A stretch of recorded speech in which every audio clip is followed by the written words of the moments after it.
తిరుపతిలో చిరుతపులి కలకలం సృష్టించింది. బైక్ పై వెళ్తున్న వారిపై చిరుత దాడికి ప్రయత్నించింది. Tirupati SV zoo park road లో ఈ ఘటన జరిగింది. దాడి దృశ్యాలు వెనుక వస్తున్న కారు డాష్ క్యామ్ లో రికార్డ్ అయ్యాయి. ఈ వీడియో సోషల్ మీడియాలో వైరల్ గా మారింది.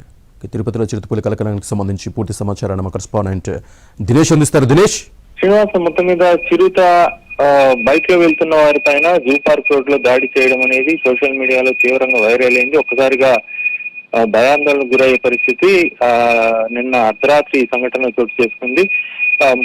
అంటే రాత్రి వేళల్లో ఎంత అప్రమత్తంగా ఉండాల్సిన పరిస్థితి ఉంది అనే విషయాన్ని ఈ సంఘటన స్పష్టం చేస్తా ఉంది. ఒకవేళ అది వాళ్ళు చూడలేదు, ఒకవేళ చూసినా కూడా భయాందోళనకు గురయ్యి ఖచ్చితంగా ప్రమాదానికి గురయ్యే పరిస్థితి ఉంటుంది.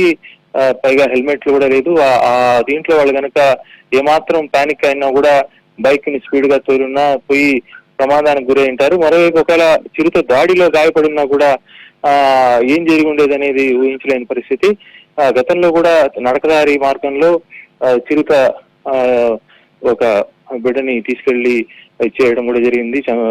అదేవిధంగా దాడులు కూడా చేసిన పరిస్థితి ఉంది.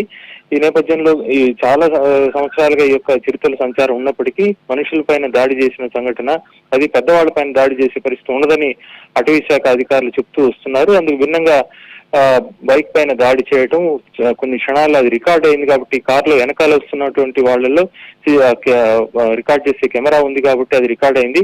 అది లేకపోతే ముందు వెళ్ళిన బైక్ వాళ్ళకి తెలిసినది కాదు, ప్రపంచానికి కూడా తెలిసినది కాదు. కాబట్టి ఇప్పటికైనా అప్రమత్తమై అటవీ శాఖ అధికారులు రాత్రి వేళల్లో జూ పార్క్ రోడ్ లో కూడా బైక్ లో వెళ్లే వాళ్ళని కొంచెం అప్రమత్తం చేయడంతో పాటు చిరుతను బంధించడానికి చర్యలు తీసుకోవాల్సిన అవసరం కనిపిస్తోంది. శ్రీనివాస్.